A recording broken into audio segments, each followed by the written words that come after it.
The Lesson of Silence. In a quiet and peaceful village, nestled among rolling hills and dense forests, there stood a large and revered Buddhist hermitage known as the Gotham Monastery. This sacred place was home to a renowned Buddhist teacher, the wise and compassionate Master Li, who dedicated his life to guiding his disciples along the path of enlightenment. Among the many devoted followers who lived under his teachings was a young man named Ethan.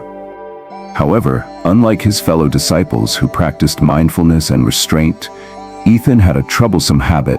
He talked excessively. His mouth was rarely at rest, constantly chattering about all manner of things, from trivial stories to personal opinions. Whenever he went out to collect donations, he would bring back tales from every house he visited, eagerly sharing news and gossip with anyone who would listen. Instead of practicing humility and self-discipline, he would often engage in conversations that revolved around himself, subtly positioning his words to make himself appear superior to others. Despite the teachings of silence and self-awareness that Master Li imparted, Ethan struggled to control his impulse to speak, unaware of the impact his words had on those around him. Ethan often indulged in boasting about his privileged background, never missing an opportunity to remind others of his origins. "I come from a wealthy family," he would proudly declare, his voice filled with self-importance. "I could have lived a life of comfort and luxury, never knowing hardship, but I willingly gave it all up to seek the truth, to understand myself, and to comprehend the deeper meaning of life." He frequently emphasized the magnitude of his decision, believing it to be a sacrifice far greater than anything his fellow disciples had endured. With an air of superiority, he would say, "None of you have given up as much as I have.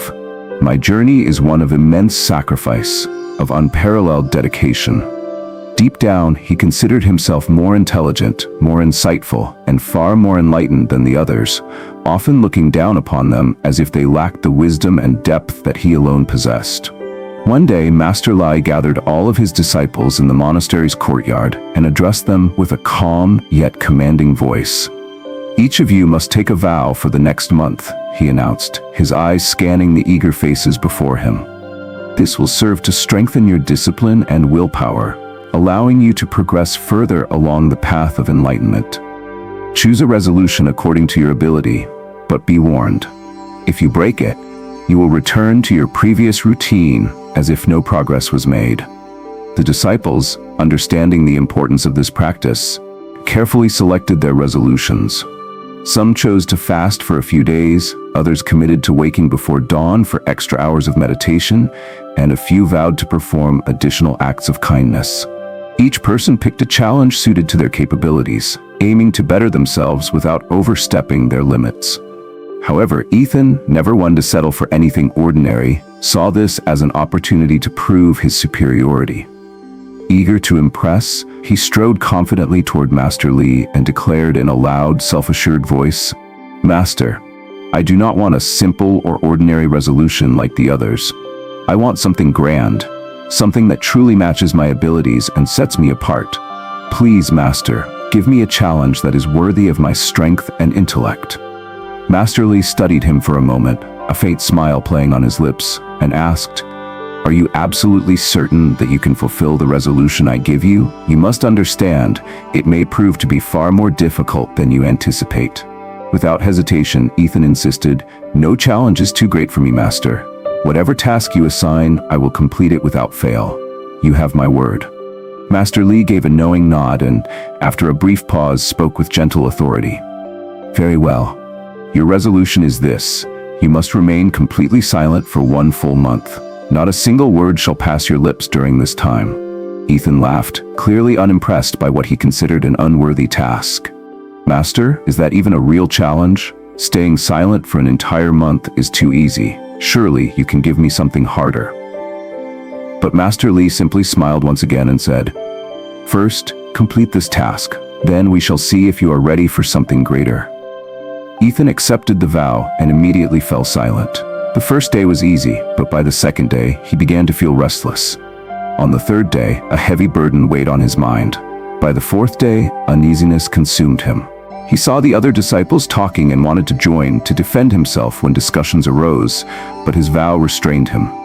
He resorted to exaggerated facial expressions and gestures to communicate. As the days passed, Ethan's frustration grew. His head ached, his appetite diminished, and his mind felt suffocated. Eventually, he wrote a note to Master Li. "Master, I need to speak. I feel like I'm suffocating. I'm going insane. What should I do? Should I break my vow?" Master Li read the note and smiled. Resolutions are meant to be broken by the weak, but those who keep their word gain inner strength. If you cannot uphold this small vow, how will you handle the challenges of life? The choice is yours. Ethan was deeply affected by these words. He left without responding, returning to his hut, isolating himself even further. He emerged only for essential tasks, spending the rest of his time in solitude. While most disciples eventually broke their vows, Ethan remained silent. After 15 days, he wrote to Master Li again. "Master, I am silent on the outside, but inside my mind is screaming. There are endless thoughts, questions, and complaints. The quieter I am on the outside, the louder it is within me. Is my vow still valid?" Master Li responded, "Yes, but as long as you hear the voices of others, your mind will continue speaking. You must remove yourself from these distractions." Taking this advice, Ethan left the monastery the next morning and ventured deep into the forest. Days passed, his vow period ended, but he did not return. The disciples feared that a wild animal had killed him. Despite numerous attempts to find him, he was nowhere to be seen. One day, as the sun began to set behind the monastery's tranquil hills, a disciple approached Master Li with a troubled expression. Curiosity and concern filled his voice as he asked, "Master, what do you think happened to Ethan? It has been so long since we last saw him. Was he taken by wild animals while wandering in the forest?" Master Li remained silent for a moment, gazing toward the horizon with a thoughtful expression. Then, in his usual calm and measured tone, he responded, "Perhaps. The world is unpredictable, and dangers exist all around us. But there is also another possibility. Maybe Ethan finally found what he was searching for." The disciple furrowed his brow, puzzled by the master's words. After a brief pause, he hesitantly asked, "Master, is talking too much truly so harmful? Can words alone cause one to lose their way in life?" Master Li let out a deep sigh, his voice carrying the weight of wisdom as he spoke. "One of the greatest sufferings of humankind is that people do not know how to be silent. They fill the air with endless words, rarely pausing to reflect on their necessity. Most conflicts arise not from true malice, but from careless and unnecessary speech. Families argue and drift apart because of thoughtless words spoken in moments of anger. No one truly listens. Instead, each person is consumed by the desire to impose their opinions upon others. They waste the precious moments of life in futile attempts to prove themselves right, never realizing what they have lost in the process. Only a rare few ever come to understand this profound truth." The disciple, pondering the master's words, furrowed his brow and asked, "Then, Master, what is the solution? How can one escape this suffering?"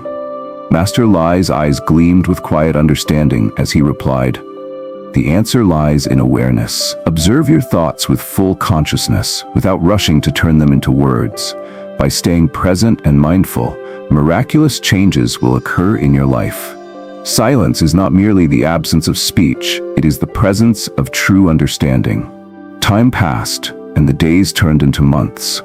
3 months had gone by since Ethan's disappearance, and the disciples had long since given up hope of his return. They assumed he had either abandoned the monastery forever or met an unfortunate fate in the wilderness. However, one morning, as the golden light of dawn bathed the monastery in warmth, a familiar figure appeared at the gates. It was Ethan. The disciples gasped in shock and delight. Their excitement grew as they rushed to greet him, astonished to see their long-lost companion standing before them once more. Yet something about him had changed in a way they could not quite explain. His face radiated a deep and unshakable calmness, and his eyes, once filled with restless energy, now held an unmistakable serenity. Overwhelmed with joy, the other disciples gathered around him, eager to hear his story. Ethan engaged with them, answering their questions, but his words were no longer boastful or hurried. Instead, he spoke with quiet precision, his tone measured, his voice carrying a newfound gentleness. The impatient, self-important man they once knew had been replaced by someone entirely different, someone who had learned the value of silence. After spending time speaking with his fellow disciples, Ethan made his way to Master Lai. Bowing deeply before his teacher, he looked up and asked, "Master, am I still silent? Is my vow still in effect, or have I broken it?" Master Lai studied Ethan for a long moment, his gaze filled with understanding and pride. Then with a small knowing smile, he answered, "Yes, you are still silent. Not a single unnecessary word escapes your lips. Your vow remains unbroken." Ethan nodded and explained, "Master, when I left, my mouth was silent, but my mind was loud. I thought isolation would quiet my thoughts, but the more alone I was, the louder they became. I realized how much negativity I had spread with my words. I used to gossip, mock others, and believe I was better than them. But alone in the forest, I finally heard the noise within me. For a long time, the inner chatter continued, but eventually, it faded. True silence arrived. I heard the wind rustling, birds singing, water flowing, all as if for the first time, and in that silence I found peace." Ethan continued, "At one point I shouted, 'Oh God, what is this silence? Why is everything so still?' But even after my cry, the peace remained inside and out. Now, even as I speak and interact, I am silent within. Whether in solitude or a crowd, I remain undisturbed." Master Li nodded knowingly, his eyes filled with wisdom as he spoke. As long as we constantly direct our speech outward, there will always be turmoil within. The mind remains restless, caught in an endless cycle of reaction and distraction. Most of the troubles that plague the world do not stem from great misdeeds, but rather from careless and thoughtless words. Words spoken in anger, in pride, in the desire to prove oneself right. People expend vast amounts of energy engaging in arguments, defending their egos, and seeking validation, yet few take the time to truly listen, to understand, and to reflect. Silence, in the eyes of many, is often mistaken for weakness, for a lack of confidence or assertiveness. But in truth, the ability to master one's words is the highest form of strength. That is why all enlightened beings, throughout history, have sought solitude, not to escape life, but to escape its distractions, to turn inward and discover a deeper reality. However, one does not need to retreat from society to attain inner peace. It is not the external environment that disturbs us, but our lack of discipline over our own thoughts and speech. If you learn to conserve your energy, to choose your words wisely, and to speak only when truly necessary, you will find that it is possible to live in the world while remaining untouched by its chaos. The lesson of this story is unmistakably clear.